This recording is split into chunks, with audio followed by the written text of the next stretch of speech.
మొత్తానికి 4 రోజుల నిరీక్షణ తర్వాత బ్రాడ్ పిట్ హీరోగా నటించిన F1 సినిమాని చూశాను. ఈ సినిమాని 4DX లోనే చూడాలని రిలీజ్ రోజు నుంచి ట్రై చేస్తే 5వ రోజుకి గానీ టికెట్లు దొరకలేదు. రేసింగ్ మూవీ కదా 4DX ఎక్స్పీరియన్స్ బాగుంటదని అందరు ఈ వర్షన్ కి ఎగబడుతున్నారు. సినిమా అయితే అద్దరిపోయింది. స్టోరీ దాదాపుగా మన నేచురల్ స్టార్ నాని నటించిన జెర్సీ సినిమాని పోలే ఉంటది. ఫార్ములా 1 రేసింగ్ లో వరల్డ్ ఛాంపియన్ అవుతాడు అనుకున్న మన హీరో ఇంజురీస్ వల్ల ప్రొఫెషనల్ రేసింగ్ కి దూరం అవుతాడు. కానీ తనలో ఆ ప్యాషన్ మాత్రం చావదు. ఏదో చిన్న చిన్న రేసింగ్లు చేసుకుంటూ సాటిస్ఫై అవుతూ ఉంటాడు. మళ్ళీ రిటైర్మెంట్ వయసులో తనని తాను ప్రూవ్ చేసుకునే అవకాశం వస్తే దాన్ని తను ఎలా సద్వినియోగం చేసుకున్నాడు, ఈ ప్రాసెస్ లో తన జర్నీ అప్కమింగ్ రేసెస్ కి ఎలా ఇన్స్పిరేషన్ గా నిలిచింది అనేదే స్టోరీ.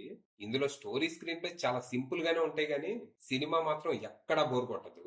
లవబుల్ పర్ఫార్మెన్సెస్, అద్దరిపోయే విజువల్స్, ఎగ్జలరేటింగ్ బ్యాక్గ్రౌండ్ స్కోర్ తో సినిమా ఆసాంతో ఎంటర్టైన్ చేస్తుంది.